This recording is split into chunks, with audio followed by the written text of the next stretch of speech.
Welcome to In the Community with Tiffany K. And I'm back with In the Community. I'm Tiffany K. And today we're going to be talking about the American Red Cross, the Rappahannock Chapter. And that is why I have Patricia, the Executive Director of the Rappahannock Chapter, in with me. How are you today? I'm great, Tiffany. Thank you for having me. Thank you so much. Now, we always talk about the American Red Cross on the show, on the station, how important it is to give blood.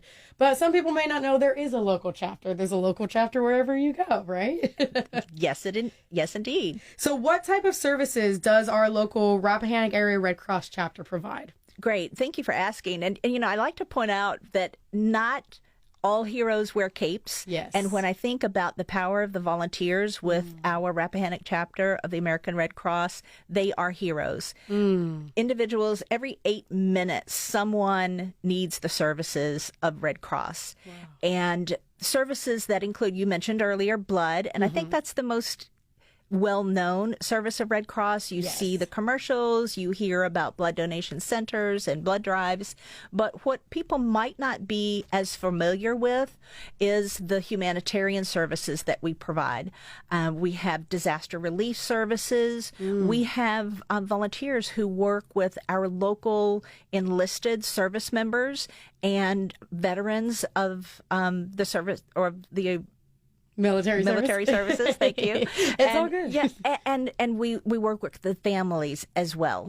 So providing mental health support, counseling for family members who their loved one is stationed out of town, out of the country, and helping them adjust. So a lot of different services. We provide the connection, the communication channel between loved ones here. If there's an emergency, that they're able to reach their service member who may be serving overseas. So we work very closely with our military lines of service in making that happen. So if someone here is under an emergency situation, they can get in touch with their loved one.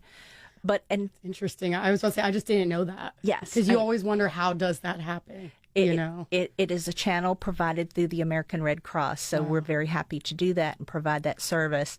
And speaking of emergency services, that is one where it's probably one of the lesser known, but the one that is the most needed. As I mentioned before, every 8 minutes, someone is needing the services of the Red Cross in our country. So having the trained volunteers and staff available to respond to those emergencies is critically important.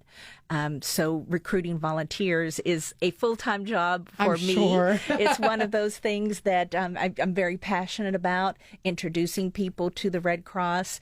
And, 91% of our workforce is volunteer. Wow. So it's just really important to keep people engaged and at the local community level.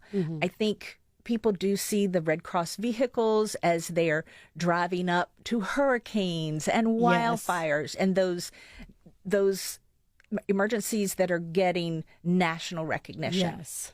Right here at home in our Rappahannock chapter, the number one emergency we see is home fires. And we have volunteers that respond to those home fires. In some instances, they're arriving right at the same time as the fire trucks. Wow. We receive those calls from the dispatch from the local fire departments, and we have volunteers that are there to help the family members, to help the residents as they are witnessing a major catastrophe, a disaster in their lives.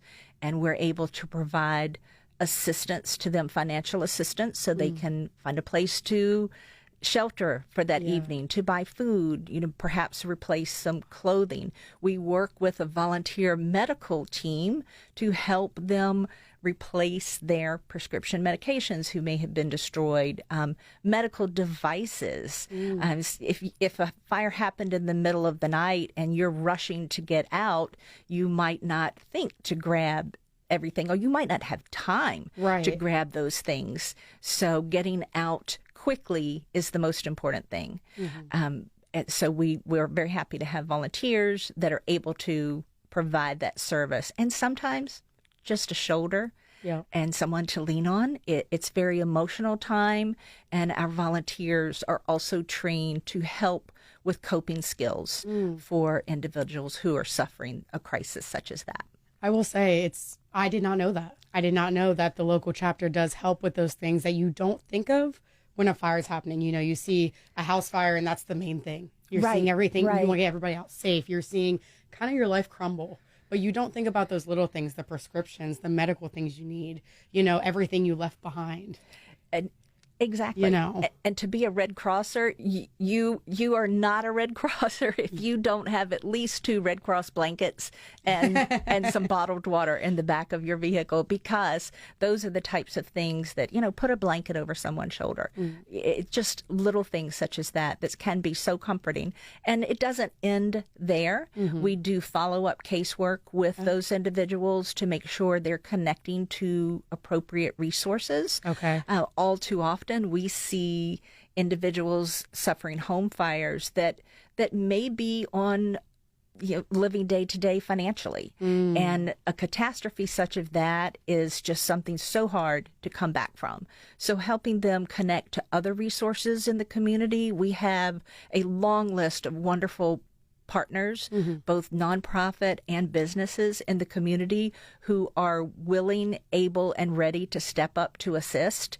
And we work very closely with those businesses and with our local emergency management in the jurisdictions we serve to ensure that there is some continuity of provisions available to those that are impacted.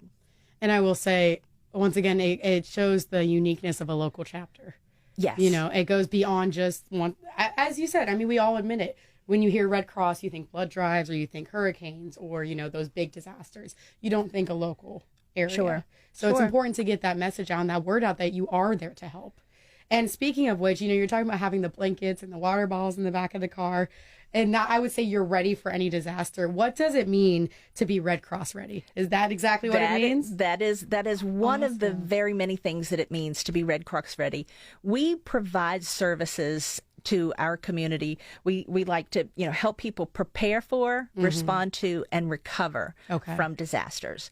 So we talked about the response and the recovery, but the really important thing is the preparation. Yes. Because we would love to see that we never had to get to the respond and recover. Yes. But in the preparation side, being Red Cross ready is a number of things. Quickly, I'll touch on one of our provisions in that is that we provide free smoke detectors to anyone who expresses an interest for free smoke detectors. We will provide and install up to 3 per household, so that, you know, we have outreach efforts, especially into underserved neighborhoods. But again, it's available for anyone who wants or needs smoke detectors. So that is a service that we're happy to provide because we see how smoke detectors save lives. Yeah. Really important to check those smoke detectors as well, because it's not just an ornament in your hallway. It is to be a working device. And I'm sure it's harder to remember to check those when you're not in a, like, office building or something that's already doing those fire alarm checks. You know, I live in an apartment complex, so that happens every month.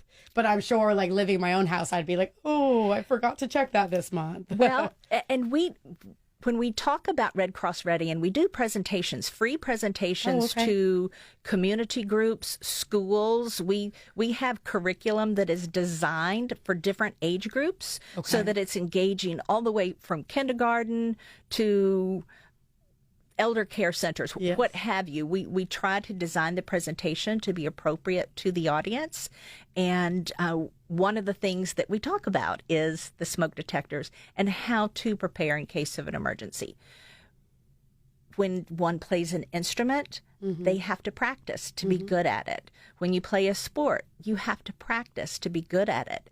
To develop an evacuation plan and a family or household emergency plan, we encourage you to practice for that as well.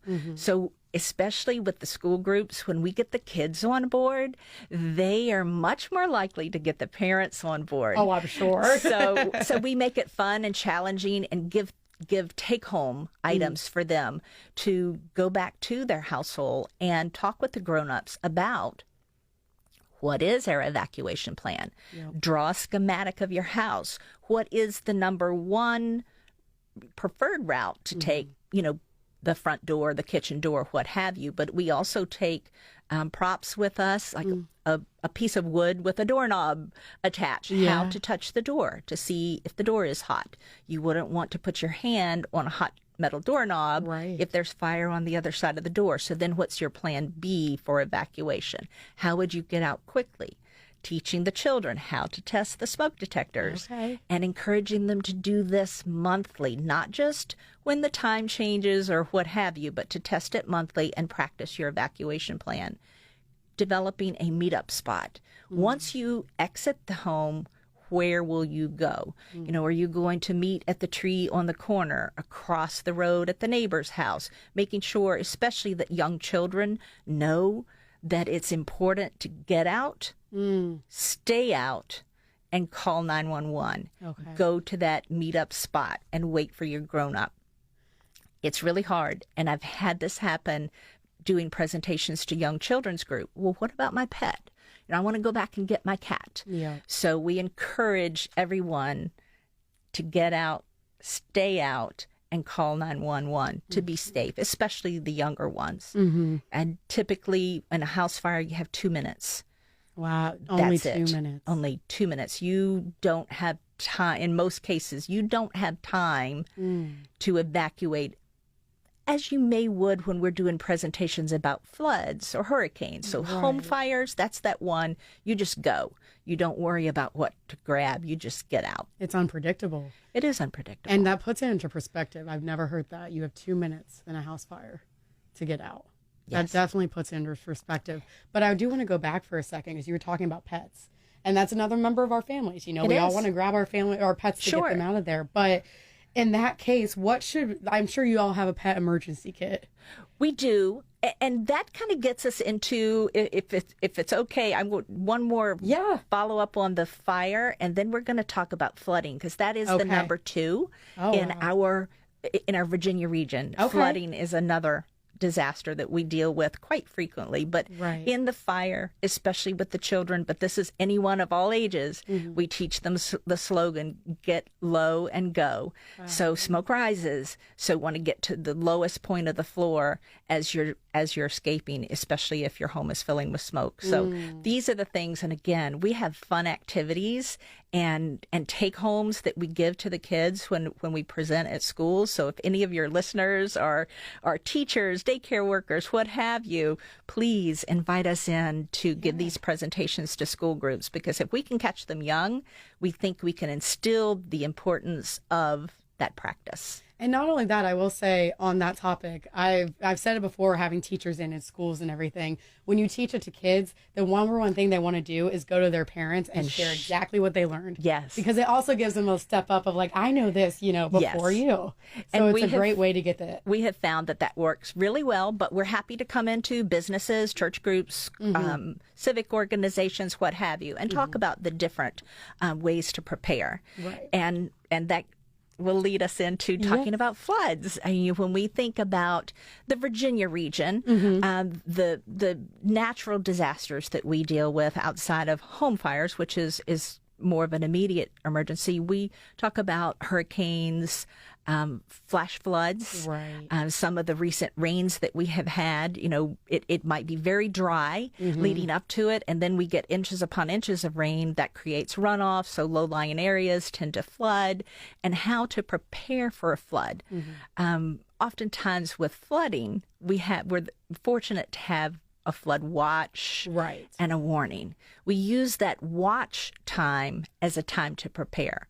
Now, we hope that you've done this in advance and that you've practiced with your family.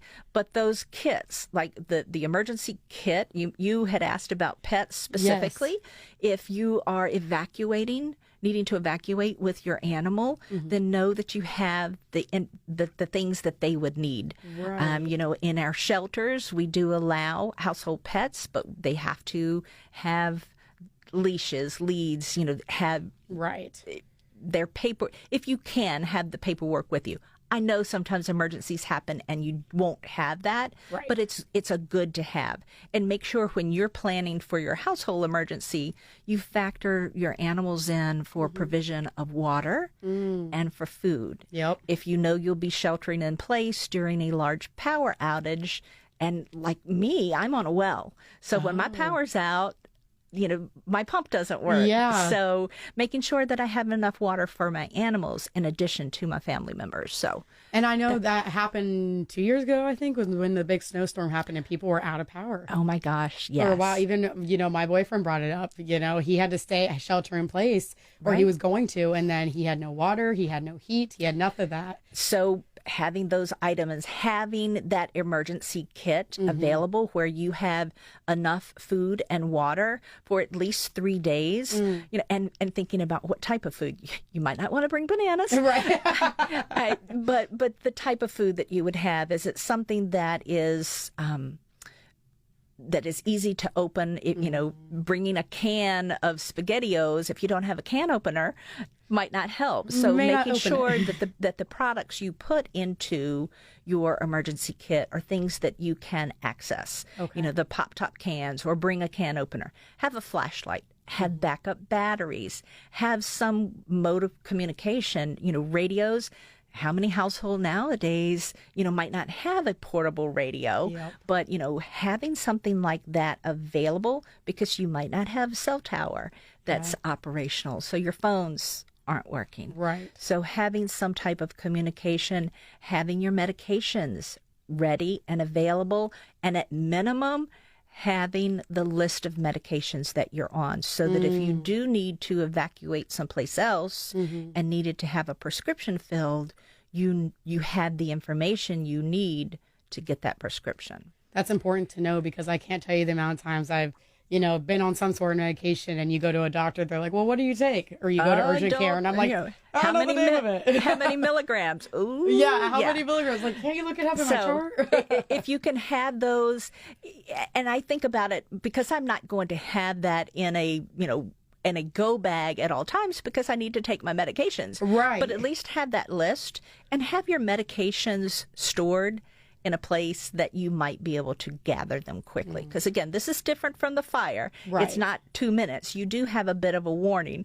And we work with kids groups and this has been great for me, the difference between a warning and a watch, or watch and a warning. And there's still, some confusion. It's confusion there. Yeah. A watch is like, okay, watch me make dinner. Here's all of the ingredients on the counter, and I have all of the components to make, let's say, a hamburger. Right. I have all the components. There's my ground beef. There's the bread, the lettuce, tomato, whatever. I'm watching it.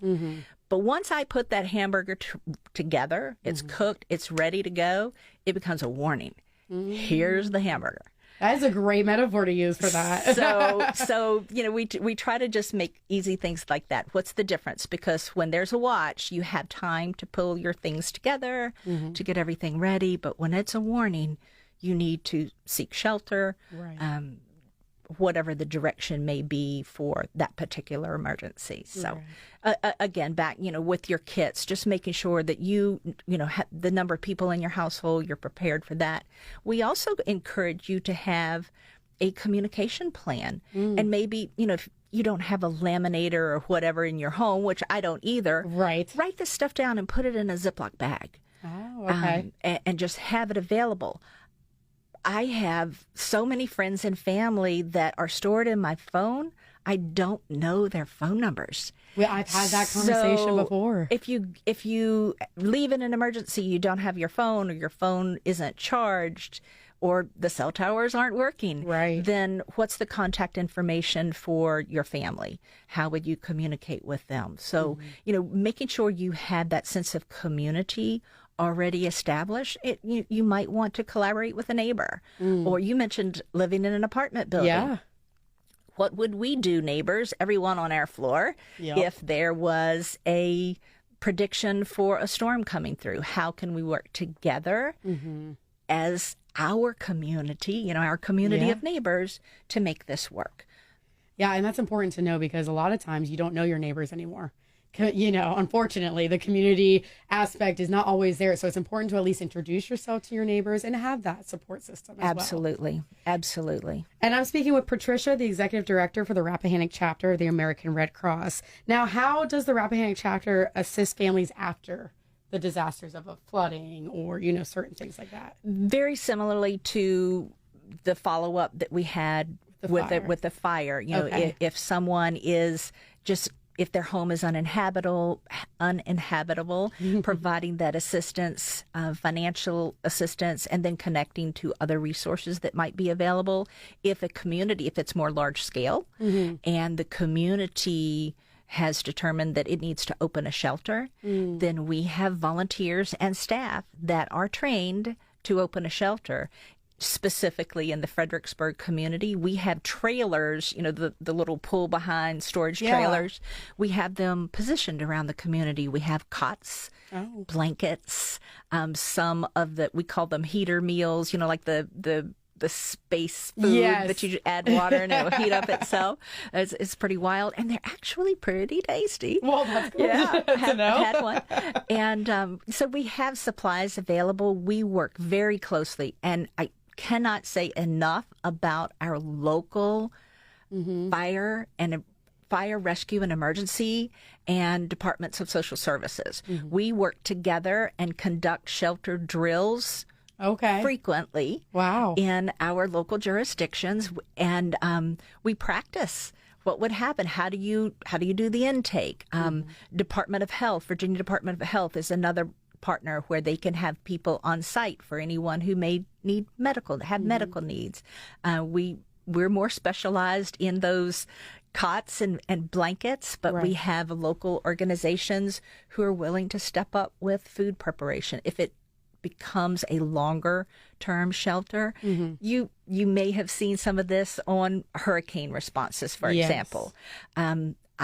I went to Hurricane Ian and was down there on a feeding operation. So, we had huge kitchens portable kitchens that were brought in from out of state and preparing meals that we were able to deliver to communities. So it's a huge network of partners. Again, Red Cross could not do it. We do not operate in a silo. We could not do it without our community, nonprofit, business partners, and the volunteers that support us. And that'll lead me to my final question for you is how can someone volunteer? Because I know you're volunteer recruiting. I am always recruiting for volunteers. And the easiest way, visit our website, redcross.org, and there's a button right on that front page of how to volunteer. You apply online, and it provides a list of volunteer opportunities. Awesome. If you are not sure what you may want to do, then there's just a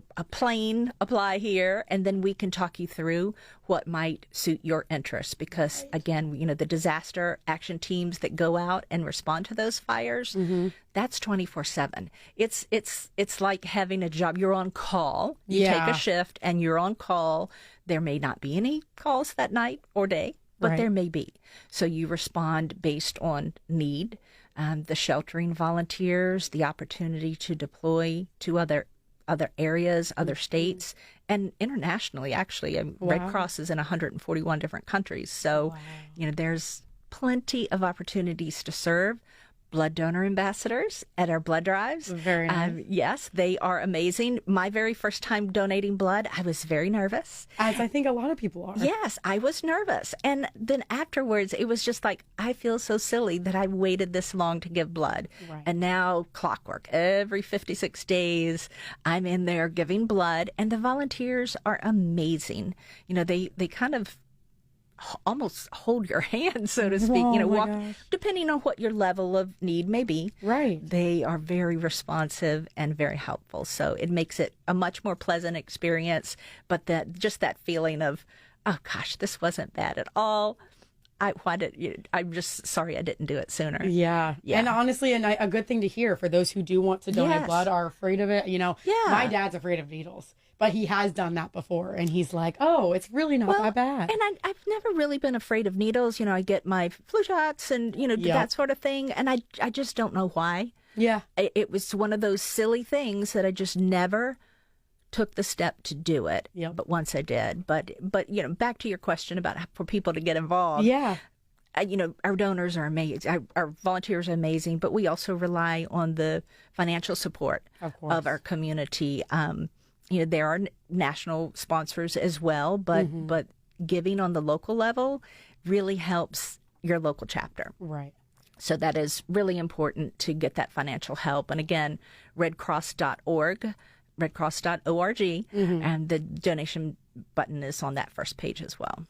And I'm speaking with Patricia, the executive director for the Rappahannock Chapter of the American Red Cross. Patricia, you've given me a lot of information today and all of our listeners, and thank you so much. You're because welcome. You've shown us that there are different ways to get involved. It's not just about donating blood. And not only that, being able to step up and also ask for help is always okay. Yes. And please visit, again, redcross.org if you want to find out information about free babysitting classes, free water safety programs. We don't offer swimming instruction per se, but we train the trainers. So your swim instructor, your lifeguard, more than likely was trained by the American Red Cross. So much. I'm just impressed with how much you all do because, like I said, you hear one thing and you don't realize it. So. It's amazing. So sign up to be a volunteer, and we can get you involved in pretty much whatever suits your passion. Well, thank you so much for being here, Patricia, today and for sharing that information. And once again, it's redcross.org. That is correct. Thank you, Tiffany. I appreciate you having me. And that'll do it for In the Community this week. If you are a nonprofit and need to bring attention to your cause or organization, please reach out through this station's website, and we will see you next week.